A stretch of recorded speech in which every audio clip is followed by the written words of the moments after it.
Hello students, hope all are doing well. This is Tarnum Jahan and I'm here to start up with a new chapter from your history, from trade to territory. So here students, it is very important to note it down that as you all know that apart from the NCERT books, you usually follow one side book. So even this year you people are having one side book by a name called Viva Education. This is a side book that we are following. So the chapters which have been given over here, I have combined the chapters because these were the same chapters, same contents have been discussed in both the book. So from trade to territory, the company established power. This is your NCERT chapter 2. And the establishment of the company power is the Viva Education chapter 2 of your history. But the contents are same. The chapter is completely same, discussing the same matter. If any of the content which has not been discussed in your NCERT but the extra content is there in your Viva Education has also been covered in this PPT. So overall this is a complete package of both the chapters. So study the chapter in the sense that you are even completing the Viva Education chapter 2 plus you are even completing the NCERT chapter 2 of From Trade to Territory, the company established power. With this you are completing the chapter from Viva plus NCERT. So let's begin with the chapter. What are we going to study over here is India before coming of the Britishers, that is a background we are going to study over here. How did they came? They came here only for the trade. Then how they became the ruler? Here again we are going to study the battles, the battle of Plassey and the battle of Buxar, the battle with the Tipu Sultan, the battle with the Marathas, and the expansion of the company rule, how they expanded the company, that is nothing but the British India Company, how they expanded with their policies through which they started controlling the India, the policies like subsidiary alliances, claim to paramountcy and doctrine of lapse. So Britishers came here only for trade purpose. Like we were having cottons, spices. So they will trade and take them to the Europe country and sell them. But suddenly how they started ruling? New system of administration and the conclusion. All these things we are going to discuss under this chapter. So let's start with Aurangzeb, the last Mughal emperor. So background was Mughals were representing India during that period when the Britishers came to India. Aurangzeb was a powerful Mughal ruler. But after the death of Mughal, that is after the death of Aurangzeb in 1707, many Mughals governors, that is like Subedars, began ascertaining their independence. Small rulers began to show their power now because Aurangzeb was the last ruler and he was a powerful one and he was controlling all the other small rulers. But after the death of the Aurangzeb, now all the small rulers they started raising their heads. His children was not so powerful, so everything changed. Even the children of the Aurangzeb were not so powerful, so everything was completely changed. The establishment of the regional kingdom, the power of Delhi was declining. As a result, new power was emerging over India and that was British. That is East India Company comes to East. That is nothing but from the East, the East India Company came to the east of India. As we have seen that it is on the globe, if you see, it is towards the eastern side of the world map. So that is the reason why they are saying that East India Company comes to East. East India Company comes to East. Now, what is East India Company? A trading company, a British company. In 1600, they acquired a charter from the Elizabeth I. Charter is nothing but the permission. They acquired a permission from the Elizabeth I that in Britain, you may have many companies which wanted to do trade in India. But only East India Company will get the permission from the Elizabeth I to do the trade in India, and they got the wholesale right to trade with the East, that is India. Now they are free to trade in India only. Now East India Company will trade with India. But this was the only with the Britain, that no other company from Britain will come and trade in India, but they cannot stop the other countries, those who are not from the Britain. Like many other countries were interested in trading in India, like Europe, France, etc. But they excluded the competition with them and earned huge profits. But still, they are not going to stop. The other European powers was there, the Portuguese, the French and the Dutch.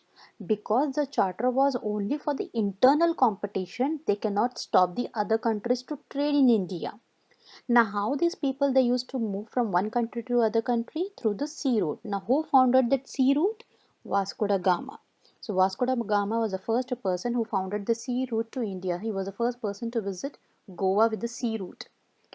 So now what exactly happened? This competition, that is with the British and the European countries, who others countries who were interested in doing the trade in India, now the competition created a problem. Now what was that problem? But the nature of the competition. That means not, the competition created a problem means that even the British wanted to purchase the same product, even the European wanted to purchase the same product. Now the demand for that product has increased. Now the competition for which product, like cotton, silk, pepper, cloves, cardamom, cinnamon, etc. We used to trade with these products. So the demand increases and the price also increases, because now if the demand increases, now the French company will come and say that I'm going to pay you 15 rupees for the cinnamon. Are you going to pay us? Are you going to give that cinnamon to us? We'll give it. But again, if the British comes that they have taken for the 15 rupees, I am going to buy for the 20 rupees. So are you going to give that cinnamon to me? So again, the Indians, they were selling the products on the high prices to this British and the European countries. So in this way, these people they were buying the product for the high prices, but they were earning the profit low because they are buying it for the high prices just to stay in the competition. But the prices of the good, when they are going and selling them to their country, they are not earning that much profit for what they are purchasing it. So this created a problem over here. So eliminating the rivalry competitors was the only way through which the trading company could flourish, to remove the competition. So now what they uh, planned is, this is not at all going to work. We are not at all earning the profit. Still we are, since we are buying the product for the high prices, now the only solution is to have a war and just throw these competitors out of the India, so that only we can trade.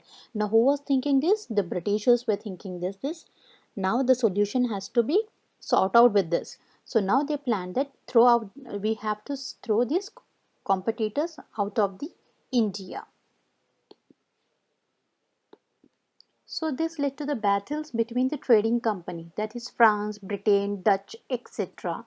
How ships were attacked, routes were blocked, trade was carried on with the arms. So now these people they are taking the trade, whatever the ships are going, now they are just showing the arms and taking away whatever the ships have been filled with the products. So with the help of the army, they were just carried on the trade, the warehouses on the port of the India, where they used to keep the products safe.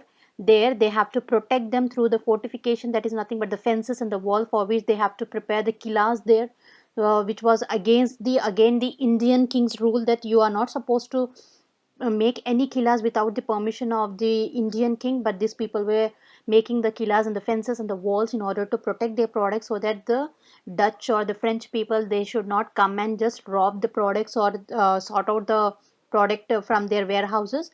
But this fortification created a conflict with the local rulers. Why? Because unnecessarily they are creating the walls, they are creating the fences, they are creating the claws in order to make their products safe from the enemies. So all this created a problem even with the common rulers, that is the Indian rulers. Now even the tension has been created with the other East Indian companies, that is the Europe, French and Dutches. So now the again what exactly is going to happen? Nothing but the war between the rivalry war with, first they have to sort out with the European countries which are there in the competition. Later on they will see the Indian kings. So first they have to sort out the problem with the European countries.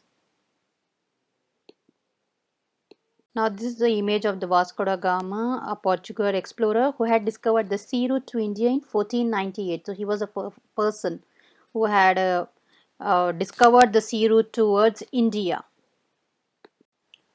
The Carnatic War. the fall of French and the rise of English in India. This war was fought between English versus French on the Indian soil for the supremacy. As we have already discussed that the charter given by the Queen Elizabeth was given only to the British company, that only they can come and have a trade over here, but this was an internal charter only from the British. One more new company will not come, but from the other countries anyone can come and have a trade in India, and they just and the other countries who were interested in order to have a trade over here were Europe, French, many other countries were interested to have a trade in India. But these British people, the English people, they just don't want the other countries even to come and have a trade over here. So in that way the rivalry started. So this was the same rivalry, and before that they were having certain personal rivalry because of this First World War and the Second World War. Even that the personal rivalry was even working over here. So this war was fought between the English versus the French on the Indian soil for the supremacy. This war decided the rivalry between the French and the English people. The Anglo-French War of 18th century is called as Carnatic War. This was fought in Peninsular region. If you see the Peninsular region, this is a triangular shape which is covered with from the three sides of the water is called as Peninsular region. So it was fought in the Peninsular region south of India, lying between the eastern and the western Ghats in the state of Karnataka, Tamil Nadu and Andhra Pradesh. So this is a map of that period, that how it was, where is the Mysore is, the Karnataka, and even you see the Carnatic. In a Carnatic war, three wars were fought between the English and the French people. So let's discuss about the first Carnatic war, which was fought between 1746 to 1748. This war began when the British fleet arrived on Coromandel coast and they started capturing the French ships. That is nothing but near the Coromandel coast, near the Carnatic, which we have shown on the map. Near the Carnatic, they started capturing the French ship. This French governor, the French governor Dupleix, requested the Nawab of Arcot. During that period, Anwaruddin Khan was the Nawab of Arcot, to interfere and stop them for not doing this, but the Nawab did not respond. So French asked to back up the forces from the Mauritius. With these forces came, they attacked the British. They captured Madras and imprisoned the British company servants, including Robert Clive. To recapture Madras from the French, Nawab of Arcot, that is the Anwaruddin Khan, he sent the soldiers to the St. George, but the forces of Nawab were defeated by the French, which were very less in number but excellent in warfare. The India and the French, led by the Governor General Joseph Dupleix, captured Madras back. In 1748, the Treaty of Aix-la-Chapelle ended the war in Europe, and this also restored the peace between the France and England. With this treaty, Madras was restored to English. Second Carnatic War, this was fought between 1749 to 54. After the first Carnatic War ended, a proxy war between the French and the Britishers continued in India. A victory over Indian Nawab is the first war boosted the confidence of Dupleix. Who was Dupleix? He was a French supporter. So Dupleix pledged French support for Nizam's grandson Muzaffar Jung. Now Dupleix wanted the support from the Nizam grandson Muzaffar Jung for Hyderabad and Chanda Sahib for Arcot. In order to capture these places, now he wanted the support of Muzaffar Jung and Chanda Sahib for Arcot. Thus, the Tripartite Act or a treaty was signed between these three people. Who are these three people? Dupleix, Muzaffar Jung and Chanda Sahib. They signed the understanding treaty between these three people. And they said that now we will help each other in order to fight with the British people. On the other hand, the Britishers, even they started taking a support of some other small kings. Like the Britishers, they have taken the support of Nasir Jung for Hyderabad and Muhammad Ali for Ercot. So at this junction, Robert Clive, who was clerk at the time in the company of Britishers, suggested to attack Ercot. This plan was approved and Ercot was occupied and Chanda Sahib was captured and executed.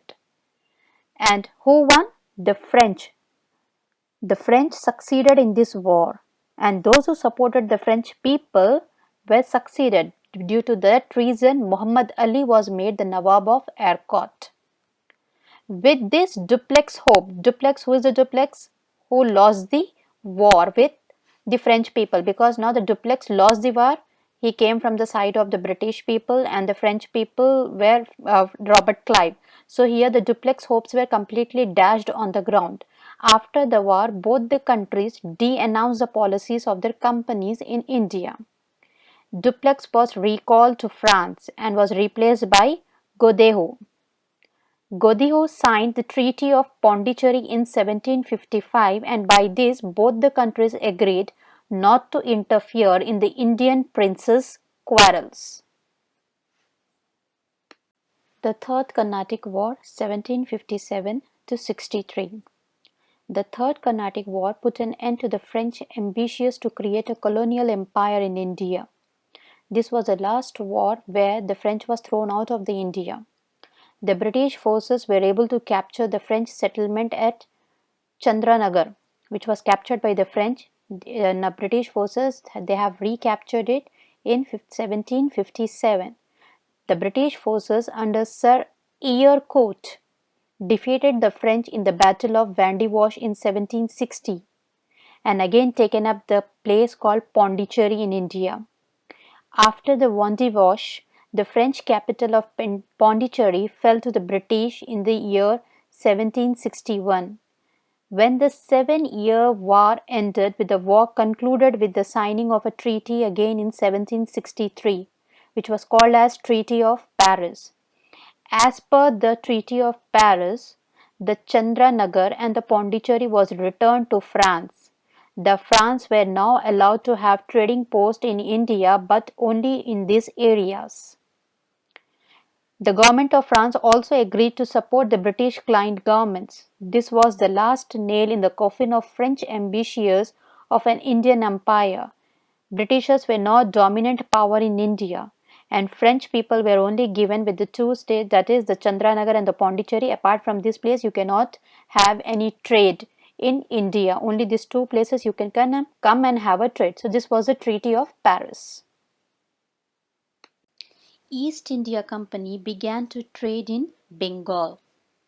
Now the first Indian factory was set up and the trading post was set up on the bank of river Hooghly in 1651. From here, the company traders, that is nothing but the factors, operated their business. They made warehouses, offices, etc. As the trade expanded, they started earning more money. They even persuaded other merchants to join their company and trade with them to make the market more big. So in 1671, company acquired zamindari rights over these villages. Which villages? The Satunuti, Gobindapur and Kalikata. Kalikata, now it is called as Calcutta. They came here to trade, isn't it? And suddenly, from where they got an idea that we can acquire more money by collecting tax. So let's have a right to collect the tax. By bribing the Mughal officials, they have acquired the right to collect the taxes. The rule here, their motive was not to rule, but to earn more and more profits. So they bribed the Mughal official Aurangzeb, who was during that period, who was a Mughal official. Aurangzeb was the main head who was ruling in the Delhi, and he was having the main powers of all the rulers over there. So that is the reason why they have wanted the farman, that is a return right by the Aurangzeb, the Mughal official, that give us the right to collect the taxes, and they have bribed that Mughal emperor to sign that farman. So the Mughal emperor has signed the farman and they got the tax collecting rights. So this was the game which was played by the Britishers in order to earn more profits. Still, I'm saying that their main motive was to earn the profits in India. Their motive was not to rule over here, just trading, earning profit. But suddenly, from where, how the things changed? Let's see one by one the story. Now, what is Farman? Order granting the company the right to trade duty, to be free in Bengal. That was the main thing. What the British wanted, that to give us a farman, a return order by the Aurangzeb, because he was a main ruler over there, the Mughal emperor, the highest official over there. So they said that Aurangzeb, by bribing him to give us a return grant permission, that we should have a right to trade the duty free in Bengal, that no taxes should be collected by us while trading. So without paying any tax, now the Britishers started using the trade business. But again, what they have done is they started misutilizing this farman. How they started misutilizing it? However, this farman were continuously misused by the company officials. Farman was granted the concession only to the company, that if you people are trading, buying or selling any goods, for that you are of free tax, you don't have to pay any tax. But how they started misutilizing is for the private trade, and they refuse to pay the taxes. For how? Like, if they are going to a shop and there, if the wife has selected any gold necklace over there and she started liking that necklace, and this British official, they used to show the farman there, that we are free from paying the taxes, you have to give this gold jewelry to us. So without paying any tax, they used to take the gold jewelry from the shop, and they used to give to the wives or anyone. So in this way, they started using this farman, misutilizing this farman for the private use rather than for the company use.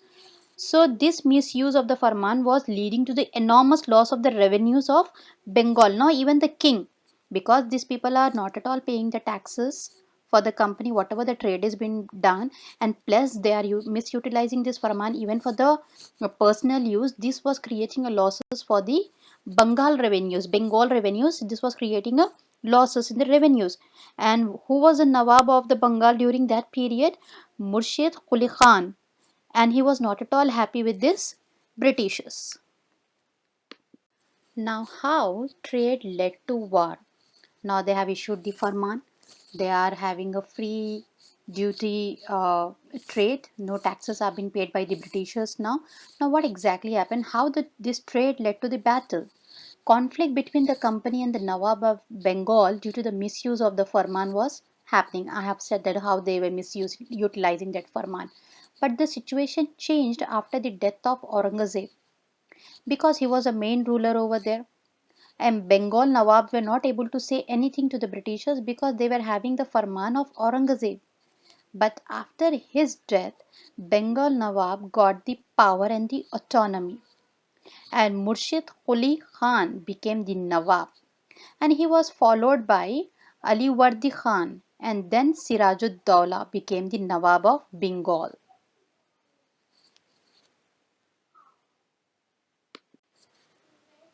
Now, when Sirajud-Dowla became the Nawab of Bengal, now he started restricting the Britishers. After this, they started refuse to grant the concession to the Britishers, concession of taxes. They even restricted Britishers not to make any fences or any killas or any fortification, any walls, without the permission of the king, that is, without the permission of Sirajud Dowla. And they even said that unnecessarily you cannot print anything against the Nawab in your newspapers, and now you cannot print your own coins and the money which you people were doing in the place during the rule of Aurangzeb. Now each and everything what you people were doing during the rule of Aurangzeb will be restricted, and now you have to follow the rules which are made by the Bengal Nawab, that is Sirajud-Dowla. This created a conflict between the Britishers and the Nawab of Bengal, which led to the Battle of Plassey. The Battle of Plassey. Now, when did it occur? In 1757. So, after the death of Alawardi Khan in 1756, Sirajuddaula became the Nawab of Bengal. Now, the company was worried by this when Sirajuddaula became the Nawab of Bengal because they wanted the puppet ruler there. And Sirajuddaula was not the puppet ruler, he was a very strict ruler. And he was not at all happy with this company because they were not paying the taxes. They were doing whatever they wanted by they were misutilizing the firman which was given by the Aurangzeb. So during the period of Aurangzeb, they were misbehaving a lot. They were doing whatever they wanted because Aurangzeb, the Mughal emperor, was a puppet of the Britishers. So these people, in whatever way they wanted to make the sense to the Aurangzeb, he was listening to him and he was issuing the orders, and the Britishers were doing whatever they wanted. But Sirajuddaula was not happy with this. So when he came into the power, the first thing was he just wanted to remove all the powers which was given to the Britishers by the Aurangzeb. And what was those? Sirajuddaula asked the company to stop interfering in our political affairs. You are nowhere here in order to interfere in our political affairs. You are here only to do the trade and go. And stop fortification. Fortification in the sense the way these people were creating the walls, killas, or fences, all this thing without the permission of the king or the Nawab, you are not supposed to make anything. So until unless we give the permission, you are not supposed to make any kind of offenses near your warehouses, and you have to pay the revenues. So these were the orders given by the Sirajuddaula to the Britishers. But this negotiation or the orders were completely failed. Then why it failed? Because the Britishers are not at all listening. So what happened? The Britishers, he marched with 30,000 soldiers to the English factories as a Qasim Bazar. Qasim Bazar is a place or a market. He captured the company officials, locked the warehouses, and disarmed all the Englishmen and blocked all the English ships. He just captured all the ships and he said, no trade completely, the ships are blocked. Then he marched to the Calcutta to establish control over the company's fort there. Now, what the company official did? Now, what the company officials are going to do? They are not going to sit quiet. This Sirajuddaula has locked the warehouses. He has blocked the complete sheep routes, everything. So, whether they are going to sit quiet? No, the company officials are not going to sit quiet. They sent the troops under the command of Robert Clive. Robert Clive is a commander. They have sent the troops under the command of Robert Clive. Finally, in 1957, Robert Clive led the company's army against the Sirajuddaula at Plassey. Plassey is the name of the place. So Sirajuddaula lost the battle. How Sirajuddaula lost the battle over here? The main reason of the defeat is the betrayal of Mir Jafar. Mir Jafar betrayed Sirajuddaula. How? Who was Mir Jafar? Mir Jafar was a commander of the army of Sirajuddaula. He betrayed by not participating in the battle. Though he promised that he will participate with the army in the battle, he did not participate. In this way, he betrayed Sirajuddaula. He was bribed by Clive. Why he did not participate? Because he was bribed by Clive by promising Mir Jafar that he will be made Nawab after the Sirajuddaula is defeated. So this was the first military attempt made by the Britishers which we lost because of the betrayal of our own person.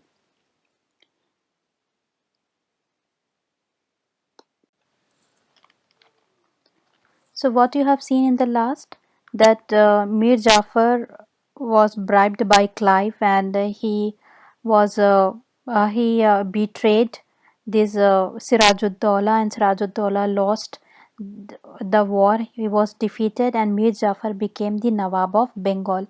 Now why they have made the Mir Jafar as the Nawab of Bengal? What exactly happened? So this we are going to study in the Battle of Buxar. So Battle of Buxar was fought in the year 1764. Event after the Battle of Plassey, Sirajuddaula was defeated and Mir Jafar was made the Nawab.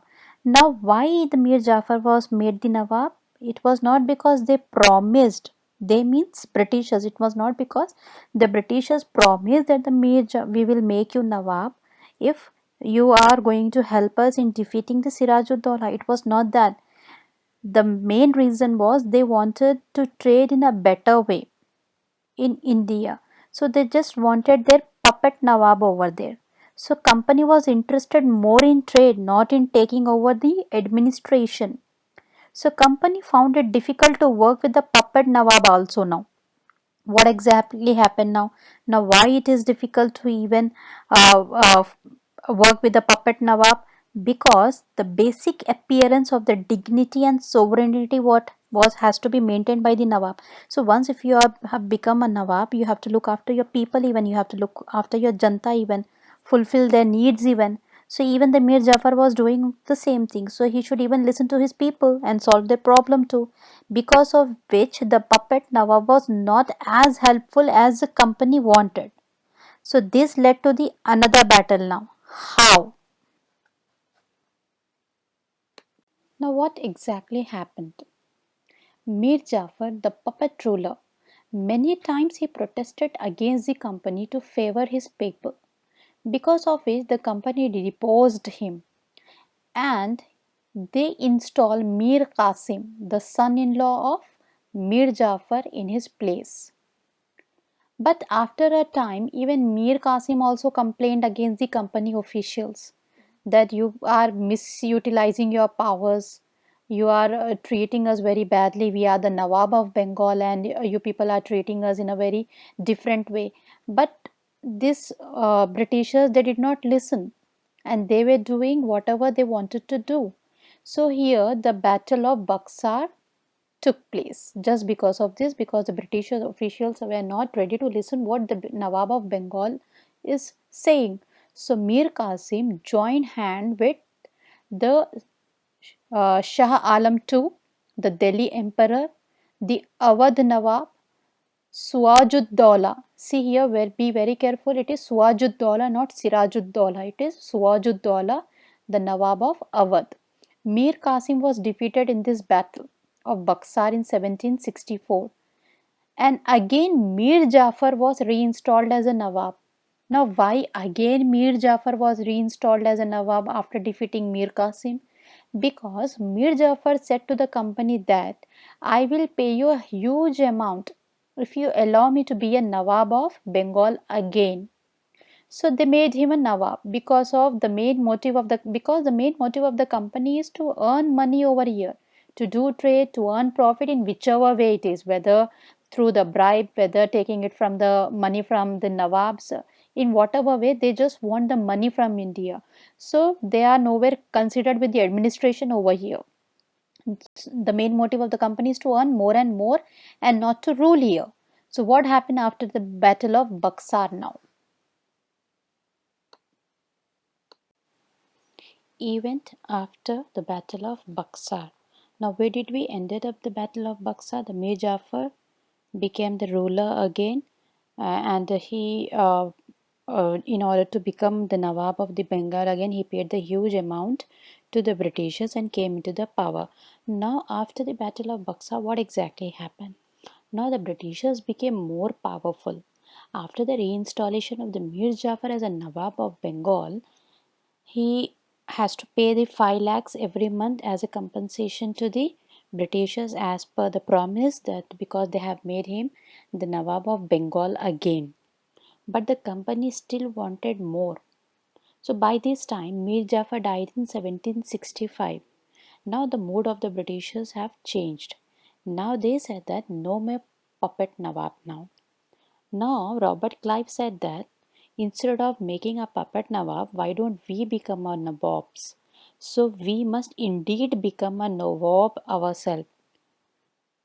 Nabobs is nothing but the English version of Nawab. So, Robert Clive said that why don't we become Nabobs in India? Now, what the company said that now we should become a Nawab of Bengal and start ruling over here instead of making a puppet ruler over here after the death of the Mir Jafar.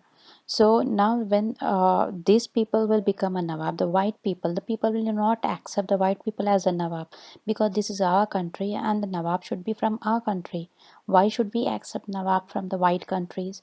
So uh, they said that in order to have a legitimacy of the people, to accept them as a Nawab, we should have a return permission from the Mughal Emperor. Why Mughal Emperor? Because during that period, the complete powers were in the hands of the Mughal Emperor. And during that period, after the death of the Aurangzeb, Shah Alam II was sitting as a Mughal Emperor in Delhi. So they said Shah Alam II to give them the permission in order to become a Nawab over there. Or they said that just give us a rights, the Diwani rights, in order to have a control on Bengal. So Shah Alam too given them the permission of Diwani rights. With this Diwani right, the complete province of Bengal was in the hands of the company. Now, what are the Diwani rights? Diwani rights is nothing but now the powers of the collection of the tax plus the dealing with the civil cases are in the hands of the white people. After acquiring the Diwani rights, the company used the vast resources of Bengal now, because now the complete Bengal is a complete province. The power of the Bengal is in the hands of the white company. So they started using the resources, whatever was there in the Bengal, ravishingly they were using it. So this created a huge loss of the resources of India. How it created a loss earlier, before the white people became the Nawab, before the Diwani rights, we can say that before the Diwani right, how the trade was being done in India. Trade before the Battle of Plassey or before the Diwani right was Indian goods, that is spices and all, were traded from India, but in return they were bringing gold and silver in the country. So with this, we were gaining gold and silver and we were giving the resources to them. But after the Diwani rights, now what happened? Indian goods were also going, even the gold and silver was also going to the Britain. With this, we had a great loss of the resources. Now the revenues from India was used to finance the company expenses even. Earlier expenses of the company looked after the Britain, but now the expenses are paid by the Indians in the form of taxes. So India in the form the trade maintaining troops. Now why they wanted these taxes? In order to maintain their troops, building the forts, all was done by the Indian money only. So now the Bengal or the India was under the losses. Company officials became Nabobs or Nawabs. Nabobs is an English version of Nawab. So each company's servants during that period began to have a vision of living like Nawabs. After the Battle of Plassey, the company officials began to acquire vast sum of money as a gift from the Nawab of Bengal and created their fortune in India, like how the Robert Clive made an Indian fortune by taking a money from the Mir Jafar as a gift, and he acquired the amount of 4,01,102 pounds. As he was not answerable from where he got such a huge amount of money, he committed suicide in 1774. But not all the company officials succeeded in money making like Clive. And many died early death in India. Many of the white people they died early death in India just because of some diseases, because of might be the seasonal variation there. It is very cold here, it is very hot. Might be a seasonal variation because of the diseases, and some even died because of the war. And not all were corrupt. The people from the white people, those who were coming from the Britain, everyone were not corrupt. Some even came from a very human background also.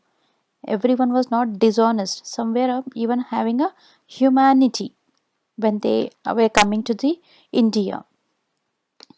Now, slowly and steadily, the company started expanding its rule over India.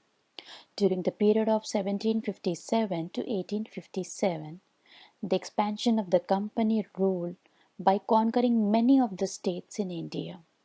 But the company rarely launched the direct military attack through policies. They have never attacked the military through the army. They came up with the policies through the mind game. East India Company used a variety of political, economical and diplomatical method in the process of conquering the Indian states. For example, if we say that after the Battle of Buxar, the company appointed the residents in the Indian states. Now, who are these residents? These residents are the commercial or a political agent of the companies. They work under the darbar of the kings or the Nawabs. They work under the darbars of the king, but whatever they are working, it should be within the interest of the company only. And with the help of this person, they get to know the internal matters of the Indian state and they start interfering in that internal matter. Who? The white people. So these are the agents who are working in the uh, darbars of the Nabobs. Then the policies such as subsidiary alliances, doctrine of lapse, policy of paramountcy. We are going to discuss these policies one by one. So such kind of a policies were appointed by the Britishers in order to expand the rule in India. So we'll discuss the other policies one by one in detail. Subsidiary alliances. The doctrine of subsidiary alliance was first brought up by Richard Wellesley. He was a person who made the policy of subsidiary alliances. According to this policy, Indian rulers were not allowed to have their independent armed forces. That means that the Indian people cannot keep their own army.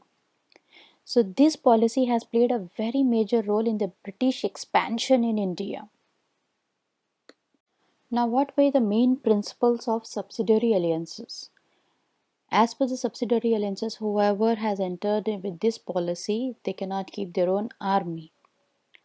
So, how they are going to fight if they are not going to have the Indian army? How they are going to fight in the wars? So, for that, they said that the rulers had to pay the subsidiary forces. That means that the army will be provided by the Britishers. For that, you have to pay us because we are providing you the troops. So then the company will protect them with their army in this kingdom. Now the Indian army will not protect the Nawab, our army will protect the Nawabs. So for that you have to pay us because we are providing you certain services of giving you the duty in order to protect you protect you in the wars or in any way. If we are providing you the army, you have to pay the subsidiary alliances for that. It is nothing but the indirect way of paying taxes for. And if the Indian rulers fail to make any payment, then the part of the territory was taken away as a penalty. So for example, like if you have studied like the Nawab of Awadh was forced to give over a half of his territory to the company in 1801. Similarly, the Hyderabad was forced to give his territories on this ground, on the same ground, because he was not able to pay the subsidiary alliances, the penalty. So, on the basis of the penalty, the half of his territory was taken away by the Britishers. So, this was the subsidiary alliances that where you cannot keep your own army, or the army will be provided by the Britishers, for which you have to pay for their services which have been provided by the white people. Tipu Sultan, the Tiger of Mysore. So before that, you should know that who was ruling over here in Mysore. So Vodiyar was ruling over here before Hyder Ali. Now who is Hyder Ali? Father of Tipu Sultan. Hyder Ali was ruling over here from 1761 to 1782, and in 1782 he died with cancer. Whereas Tipu Sultan has ruled from 1782 to 1799 and he died fighting the war with the Britishers. So now at the time of company during this period, that is during the period of 1761 to 1799, if we talk, this white people or the company or the Britishers, they started having a direct military confrontation to protect its political and economical interest with the Indian Nawabs. How? Like, for example, if you say that the southern Indian state Mysore, we have a coastal line called Malabar Coast. Mysore controlled the profitable trade of the Malabar coast, and company purchased pepper, cardamom from these states during that period. So, but in 1765, Tipu Sultan stopped the export of sandalwood, pepper, and cardamom through his part of the kingdom. He said that no more trade from my kingdom to any of the local merchant. I'm not going to, I'm just disallowing the local merchant to trade from my company. Now, why he did so? Why he said this? Because Hyder Ali and Tipu Sultan had a very good relationship with the France. But France and Britain were not having that good relationship.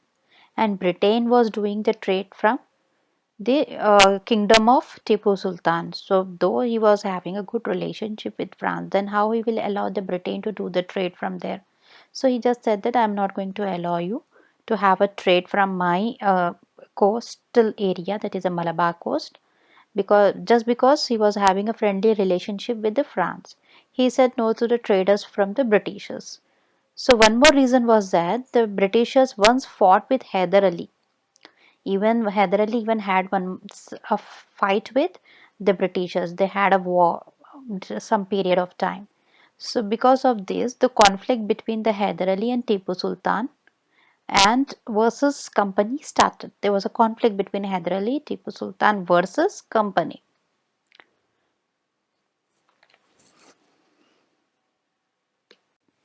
Now the conflict between Hyder Ali, Tipu Sultan versus company started. Now, company, what they used to see in Hyder Ali and Tipu Sultan was these people are very ambitious, arrogant, and dangerous for us. But why they used to feel like this? These were their own viewpoints. But in actual sense, Tipu Sultan was protecting his state. But the Britishers thought that they should be controlled and crushed. Otherwise, they will create a problem for them to rule or to trade in the country, in that state, that Malabar coast. So for this they fought 4 wars, and that war was the first Anglo Mysore War. Why we are calling it as Anglo? Because it is a British East India Company. So we call it as an Anglo. So the first Anglo versus Mysore War.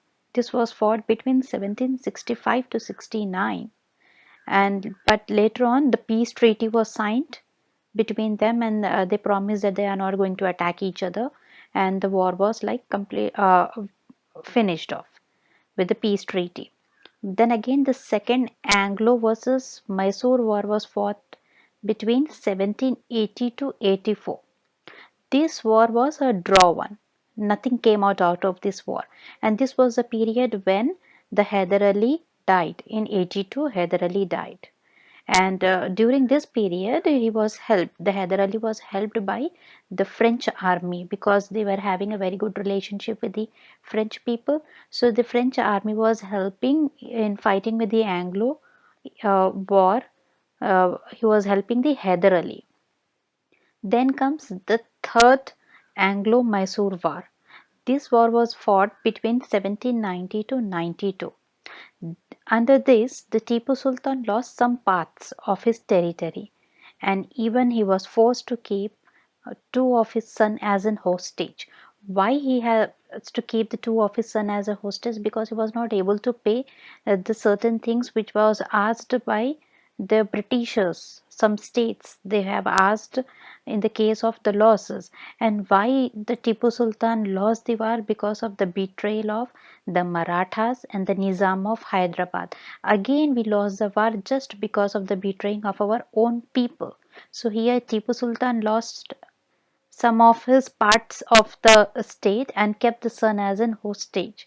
Then again there was a fourth Anglo-Mysore war, and this war was fought in 1799, and this war was called as the Battle of Seringapattnam, capital of Mysore. Company ultimately won the victory in this battle. Then what happened? Now, even after the Battle of Seringapattnam, Tipu Sultan died defending his capital Seringapattnam.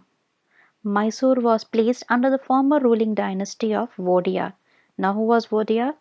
Before Hyder Ali, who was ruling there? Vodiyar was ruling. Subsidiary alliances was imposed on that state now. What were the subsidiary alliances? That you cannot keep your army by yourself. Uh, you have to pay the subsidiary alliances to the Britishers. They will provide you the army. So this was imposed on the Mysore. Now, why Marathas and Nizams have helped the company? Because they promised, who? The Britishers promised that if you are going to help us in this war with the Tipu Sultan, we are going to give you some part of Mysore as a gift to your people. So just because of that, they have helped the Britishers in the war, who? The Marathas and the Nizams. And later on, after the war, when they won the Saringapatnam, after the battle of the Saringapatnam, when they won on Mysore, some part of Mysore was given as a gift to the Nizam of Hyderabad, even to the Marathas, and the remaining was given to Vodiyar.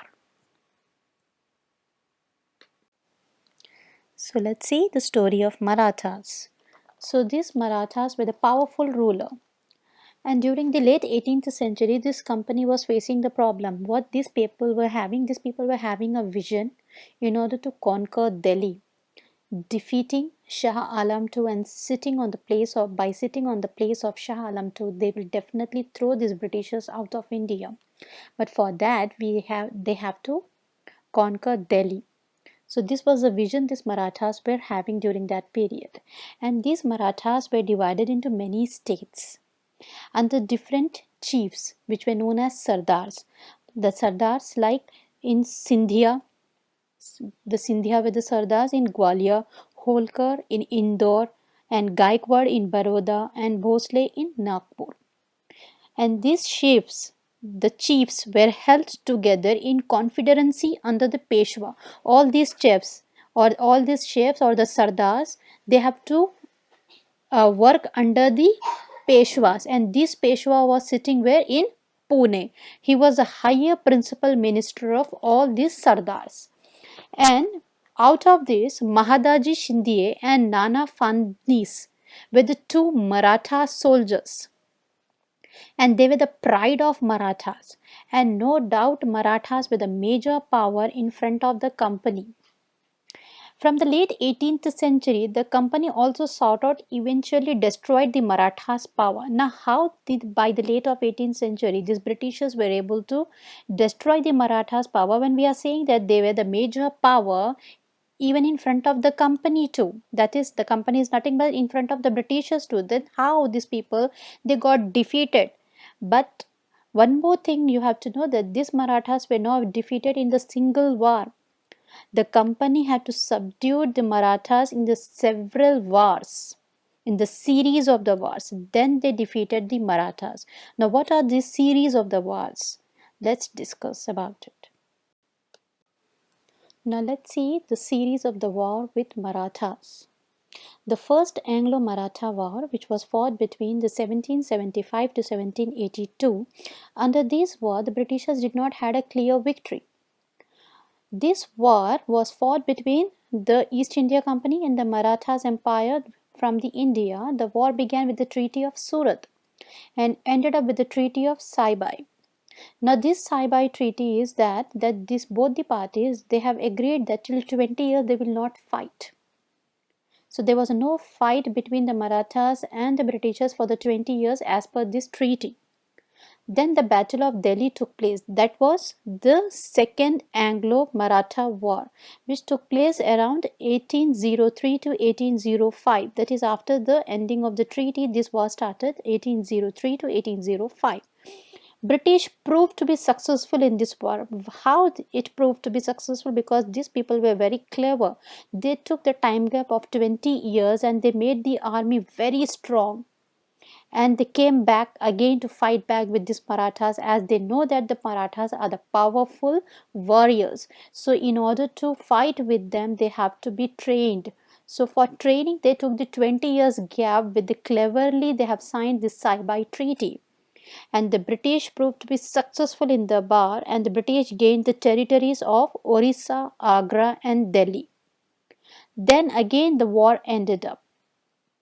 This battle was fought at Patparganj, right across the Yamuna river from the Humayun tomb, and also giving the battle its local name.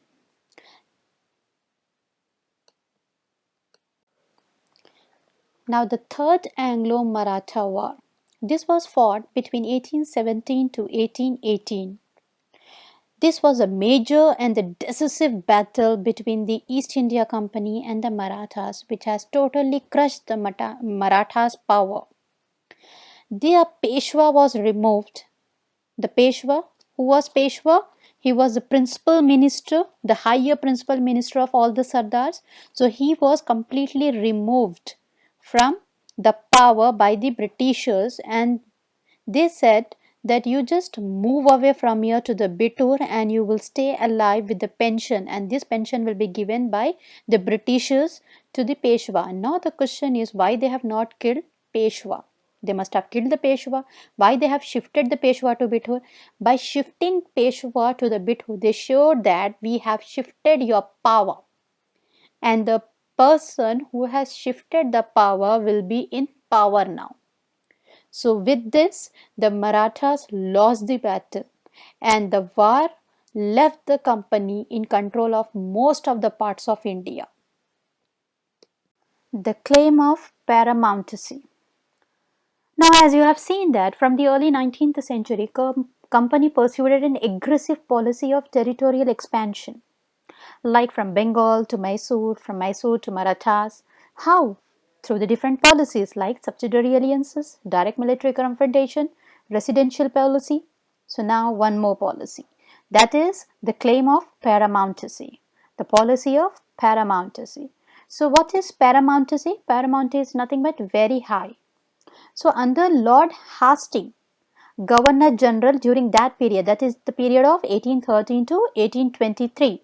Don't get confused with the Lord Hastings and Warren Hastings, because Warren Hastings is completely different. He was during the period of 1773 to 85.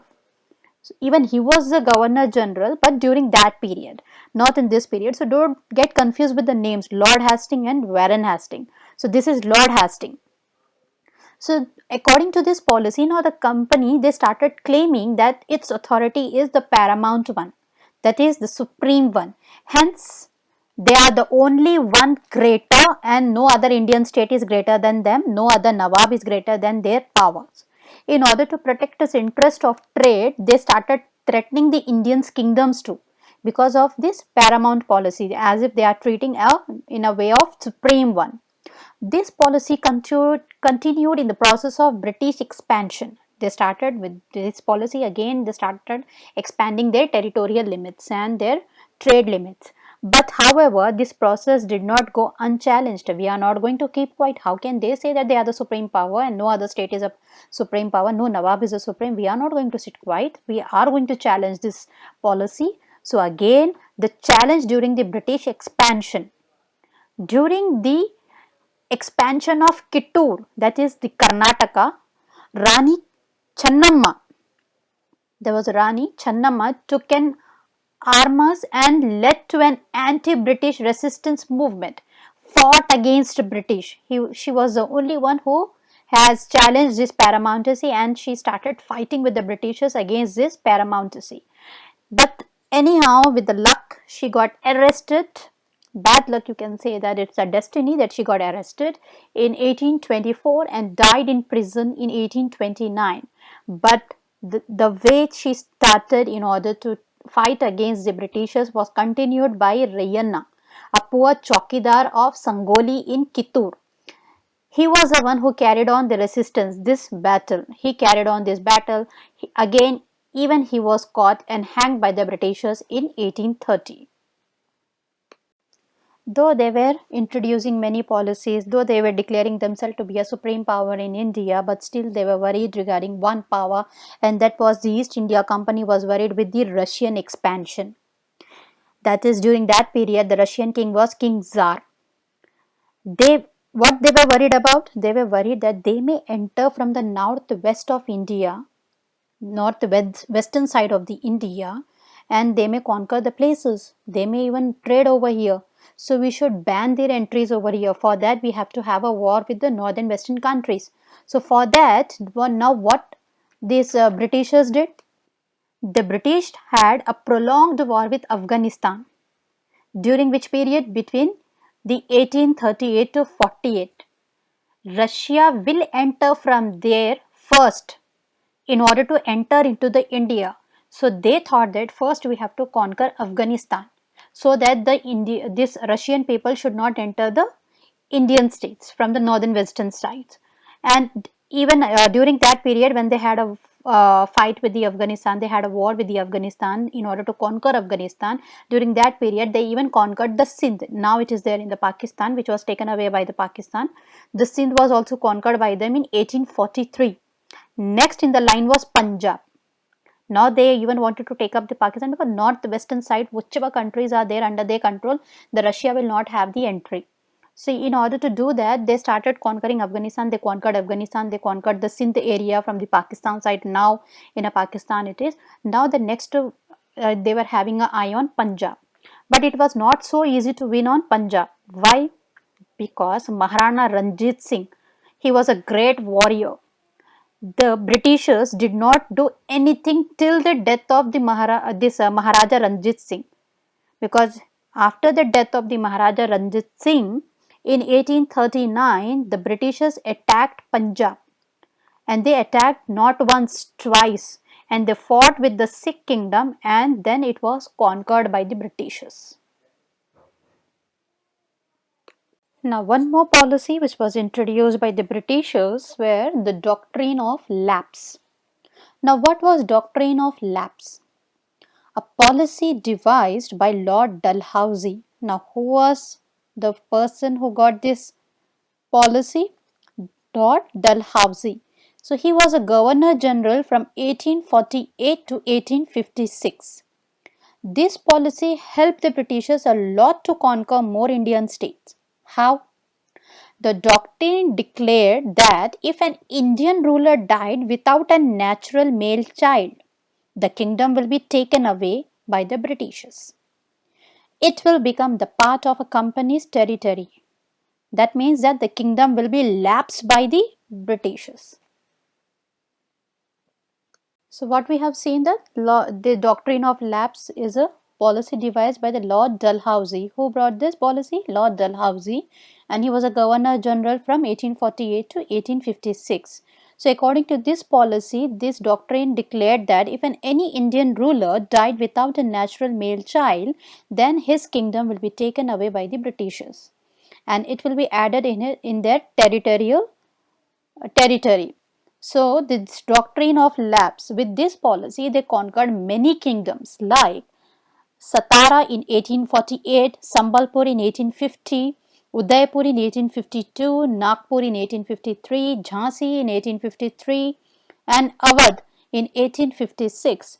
So during the annexation of Awadh, British had an argument even added. They added one argument even when they were conquering the Awadh.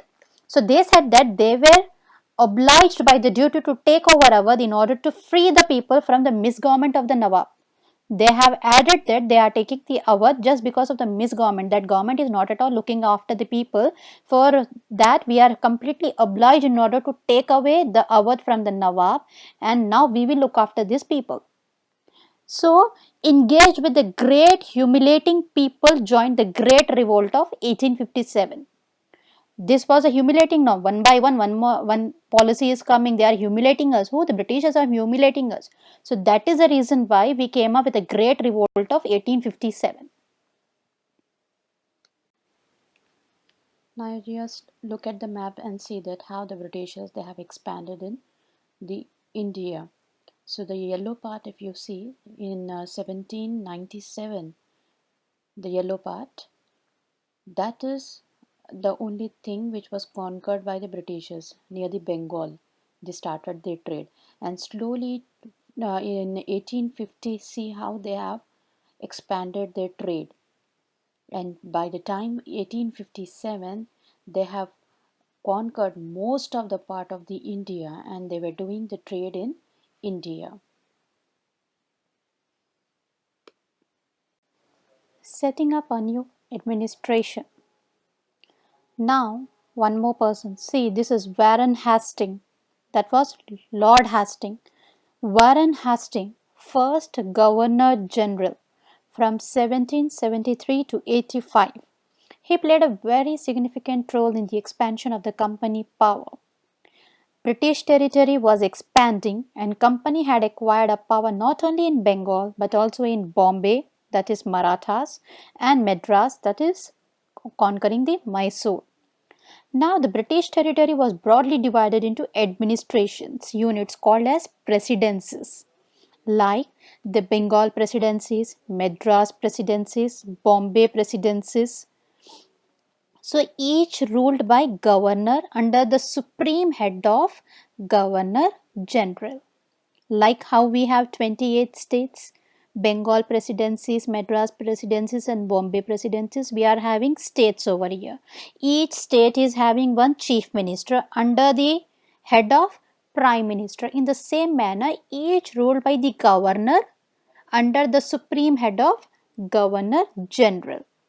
So Warren Hastings introduced several administrative reforms, like on the sphere of justice and in the sphere of army too. Now, in the sphere of justice, what kind of a changes he brought? From 1772, new system of justice was established by Warren Hastings. That is at the district level. One criminal court was opened and one civil court. Criminal court was called as Faujadari Adalat and civil court was called as Diwani Adalat. Now, criminal court. This court were under the Qazis and Muftis, but under the supervision of collector. Though this court was under the Qazis and Muftis, but everything should be done under the supervision of the collectors. Then civil courts, Maulvis and Hindu Pandits interpreted the Indian law for the European district was very, everything was so easy going on with this system. Now the civil court has been opened, criminal court has been opened. The civil court is under the head of the Muslims, that is the Qazis and Muftis, civil court, Maulvis and Hindu Pandits. Now we are having, and these civil courts, whatever the judgment have been given, they have to give the judgment as per their holy books. They follow the holy books, then only they give the judgment, because during that period we never had the studies of the law. We have to give the judgment as per what is written in our shastras or whatever written in our holy books. So, but there was some challenges while giving this decisions or while giving the law to any person. The major problem was that the Brahmin Pandit have a different interpretation for the local law based on the different schools of Dharam Shastras, like Sanskrit prescribing the social rules, code of the behavior. Each and every book has a different code of law. The Islamic book will have a different code of law. The Gita will have a different code of law. The Brahmins will have the different code of law in their Dharma Shastras. So according to them, if they are giving the judgment, that is not accepted by the other religion. So in this way, there was a conflict while giving the judgment. To bring the uniformity in 1775, 11 Pandits were asked to compile and digest of the Hindu law. They said that now you, how many? 11 Pandits. So 11 Pandits, they came, they sat, they have discussed what all is written in their holy books. According to that, they made one law. With the discussion, without any discussion, they have not made, they have made the discussion, they have discussed each book, whatever is there. So make a list of all the law by discussing and make one law and make one book with a common law. This was said by the Britishers because they were completely confused at which law to be followed, whether Brahmins to be followed, whether the Dharma Shastras to be followed, whether Hindu laws should be followed, whether Gita should be followed. So now this was the solution, that all the 11 Pandits sit, talk, have a discussion, make one common law, write it down and make a book on the common law. By 1778, a code of Muslim law was also compiled for the same benefit. Same thing was done with the Muslim laws even. Because even the Muslims, there are different books, different religion, different code of conduct. So even the same concept was there for Muslims even. So regulating the Act of 1773, a new Supreme Court was established. This European, whatever the books were we were writing, this Pandits were writing, they were writing in the Sanskrit language, what the Urdus were, the Muslim people were writing, they were writing in the Urdu language. So later on, because the Britishers are not able to understand what have been written, so later Halhed, N.B. Halhed was appointed in order to translate it in English, these books, the common law books. Now, come to the point, Regulating Act of 1773 was passed. According to this act, a new Supreme Court was established. A court of appeal was called as the Sadar, and Nizamat Adalat was called as criminal court in Calcutta. This we are having in Calcutta, Nizamat Adalat, the criminal court. Now we are having in Delhi, that is Supreme Court. Earlier, the Nizamat Adalat is nothing but the criminal court we used to have in Calcutta, and the court of appeal was called as the Sadar. During that period, the Regulating Act of 1773 has passed the new law. By this, they have made the two adalats, that is the Court of Appeal, which is called as the Sadar, and the Nizamat Adalat, which is called as a criminal court, which was there in Calcutta during that period. Now, who was looking after all these laws? The courts have been opened, everything is done. Now, who will look after the complete administration? Nothing but the collector. Yes, the district collector, the principal figure in an Indian district was the collector. Its main job was to collect the revenues and taxes and maintain the law and order in the district too. Now, how he will do all these things?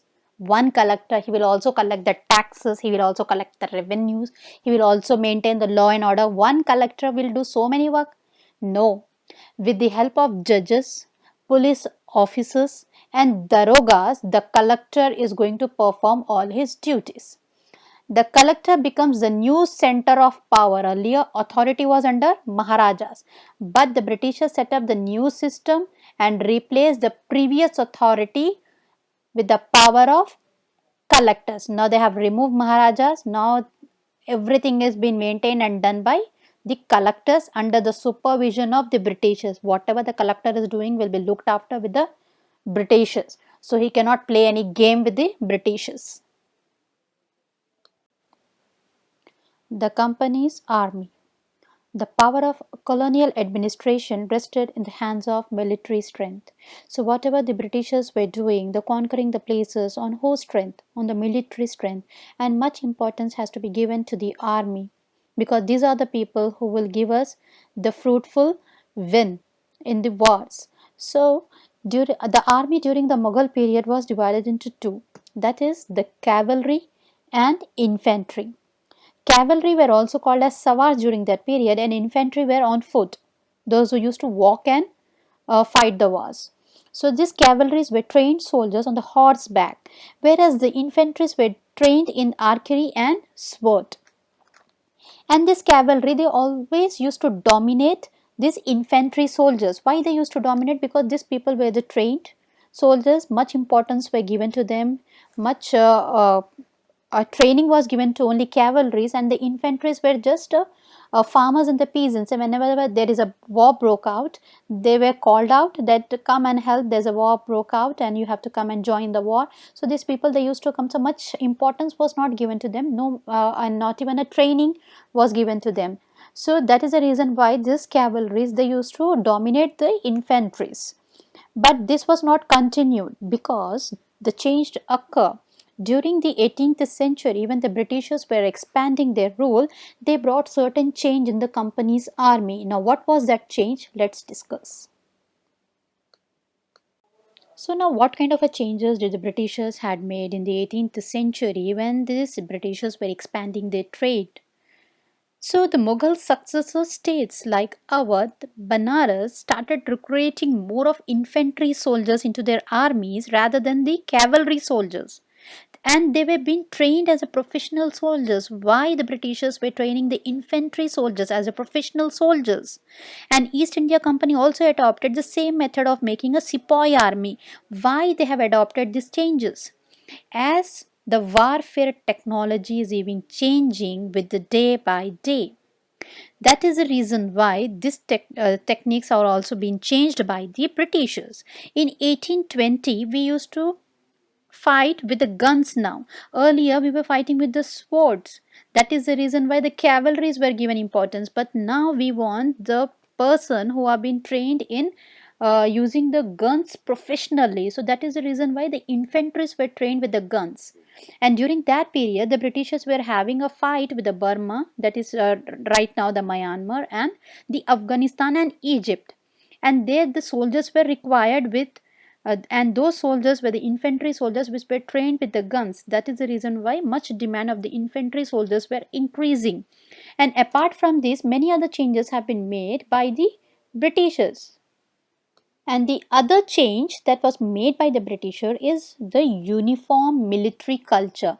Now, what is this uniform military culture? The uniform military culture means that now you should be in a uniformed way, you should have a proper uniform, and you should subject to be increasingly adopting the European style of training, that is to have a drill plus discipline. But often this European style created a much of problem with the Indian soldiers because we are having an Indian sentiments, a religious sentiments. Where these Europeans, there was a rumor during that period, if you remember the Mangal Pandey time, that there was a rumor that these cartridges are having a fats of pigs and cows. So in this way, our religious sentiments were hurt by the European people, and this was not taken up by us. So this was a main problem when the Britishers are talking about the uniform army. We cannot be a uniform, we cannot adopt the European style as we are having our own religious sentiments. So this was a main problem which was faced by the Britishers when they were talking about the uniform military. Now the conclusion of the complete chapter. How East India Company succeeded in becoming a trading company to a territorial colonial power because of the betrayal of our own rulers, because our own people, many times in the wars, our own people have betrayed our rulers. That is the reason why they lost the wars. We have seen this one by one. Then the arrival of the new steam technology played a very important role in this process. Now, this is what is this new steam technology? The new steam technology was first used in the ships, because of which in a very low span of time we are able to move from one country to other country. Earlier it was taking around 6 to 8 months, but now we can travel from India to the other country through the steamships, has reduced the time period to 3 weeks. So even this steam period has also played a very important role, where the company has got its clutches over here in India in order to increase its territorial colonial power over here. Then the next is, by 1857, the company had a vast empire in India through the policies, wars, etc. Company also exercised direct rule over about 63% of the territory and 78% of the population of sub-Indian continents. And the remaining part was under the indirect control of East India Company. So this was the conclusion that became, that how this East India Company, who had come here only for the trading purpose, suddenly they became the territorial colonial power. So these are the reasons that we got to know from after reading the chapter, from trade to territory, how the company established the power. Your heading itself is an answer. These are some of the questions which have been given in your Viva education. So go through with all the questions and try to answer all the questions. Even the exercises you can answer if you people are carefully listening to my conversation, the explanation, whatever I have given regarding the PPTs. So read the PPTs thoroughly and try to answer these exercises plus the question answers. You can do it. Try to frame the answers by yourself. Now you're a grown-up child. These are your Viva questions. If it is not clear, I'll definitely send this same page of the PDF in the description box of the YouTube. do follow the description box, and please do read the description box where I have given certain links, so that if any of the links have been missing by the sir by giving you any of the question answers or any of the PDF which we have sent, from description you can take down that. For each chapter, what description I have given, what links I have given, the PDF, the maps or the questions, whatever is been given apart from this PPT, we are giving in the form of PDF. So those things have been there in the description box of the YouTube. You can follow that, and even this questions, if it is not clear to you all people, if then I'll definitely send this PDF to the description box of the YouTube, so you can read it from there and try to answer all the questions. By this we have finished the chapter. Hope you have understood the chapter. Any queries, it will be cleared when you people are coming to the classes.